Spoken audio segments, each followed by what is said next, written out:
Good morning, everyone. Did you know the average person is going to spend an entire year of their life waiting in lines or stuck in traffic?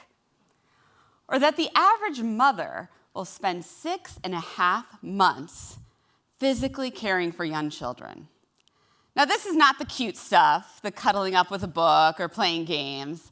This is changing diapers, getting the green stuff in their mouths, not on the floor, and trying, please God, to let them get to sleep. It's no wonder that mothers report the lowest levels of momentary satisfaction during this physical caregiving. It's tedious, and it always seems to take longer than you would wish. The point is, despite all of our technological innovations, waiting is part of being human. There are just some things in life we cannot escape or accelerate or control. Raising your kids. If anything, it takes quite a bit longer than it used to. Really mastering a new skill, dealing with a chronic health condition your whole life, or trying to understand the spiritual realities of the universe. These things all take time. And waiting can be excruciating. Now, waiting and suffering are not necessarily the same thing, even if some waiting experiences might feel like the 10th level of hell that Dante forgot to include in the Inferno. But what is similar about waiting and suffering is this. When we wait and when we suffer, we're recipients with limitations on our agency. We're at the mercy of time, of dysfunctional systems, and the frailties of our body and minds. We're at the mercy of other people, unable to bend them to our will. So, is there a way that we can engage this part of our lives, the waiting and suffering, so that we don't experience the symptoms of depression, anxiety, and physical illness that so often accompany struggles? Is there a way we can wait and suffer well? So today, I'm going to talk about the scientific evidence showing that by cultivating the virtue of patience, that we can engage this part of our lives, the years and years of waiting and suffering, in a way that promotes our flourishing and the flourishing of our communities. So now, you might be a little suspicious of patience, and you might be asking yourself, do I really want to be patient? Or is being patient going to make me a doormat or unmotivated or lazy? Good news. Our data clearly show that patience is not passivity. Instead, patience, which we define as the ability to remain calm and regulate emotions in the face of frustration, adversity, and suffering, instead, patience actually facilitates goal pursuit. We find in our research that when someone is patient on a goal, they actually exert more effort on it over time. Fantastic. There is a little bit of a dark underbelly, though, to patience, like many virtues, and that's this. There can be a thing as too much patience. Apathy, disengagement, giving up, these are not waiting with excellence. Instead, these are what Aristotle would call a vicious excess of a virtue. So Aristotle had this idea of the golden mean. And by this idea, there is an excessive vice of patience, which would be apathy, and then a vice of deficiency for patience, which would be recklessness, rushing ahead. So imagine former Templeton Prize winner Dr. Jane Goodall going to Gombe Stream National Park for the first time, trying to get close to these chimpanzees so she can study them. If she had been deficient in patience, she would have rushed forward and scared the chimps away and never met her goal. If she had been excessive in her patience, she would have, fallen asleep on the job or given up the endeavor entirely.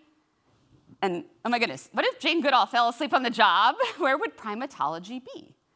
Instead, she was patient. She stayed with her goal, moving forward with the right timing, not passive, but also not reckless. Now, you might be wondering, how do I hit the sweet spot of patience? And what we find is that when you practice other virtues alongside patience, especially the virtue of courage, that this facilitates hitting that golden mean. And so patience and courage are what we call counterbalancing virtues. And so by this, it means that the vice of excess for one of them is the vice of deficiency for the other.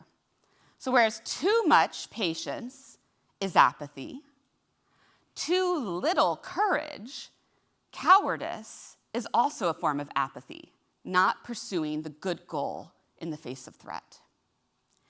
Now, this counterbalancing function of patience becomes incredibly important in situations like Goodall experience where you have to both wait and act. I find in my life, I have to practice this and balance patience of courage when I'm working for justice in the communities I am a part of. And I think that is true for many people in this room who are also working for justice in the world. All right, so yeah, patience, good thing. But there's another funny thing about patience. We really want other people to be patient with us, but rarely do we want to practice it ourselves, yeah? And I remember growing up in a religious community, and we would often joke, but also be half serious, and we'd say, never pray for patience. Because if you pray for patience, God's going to send you suffering, and your life's going to be miserable. Maybe some of you have heard this too. Is this the case? Does being patient make us miserable? Despite our fears, patience does not make us miserable. In fact, we find that patience protects against mental illness symptoms. So, rather than a minor form of despair disguised as a virtue, which is what Ambrose Bierce calls patience in the Devil's Dictionary, I argue patience is a virtue that protects against despair and leads to flourishing. All right, maybe I've started to convince you might want to grow in your patience. So then the real question is, how? How do I do this? I've got good news and I've got bad news. Bad news, there are no 3 easy steps to becoming more patient. Shocker of shocks, growing in patience takes time. The good news is that our research shows we can indeed cultivate patience with intentional practice.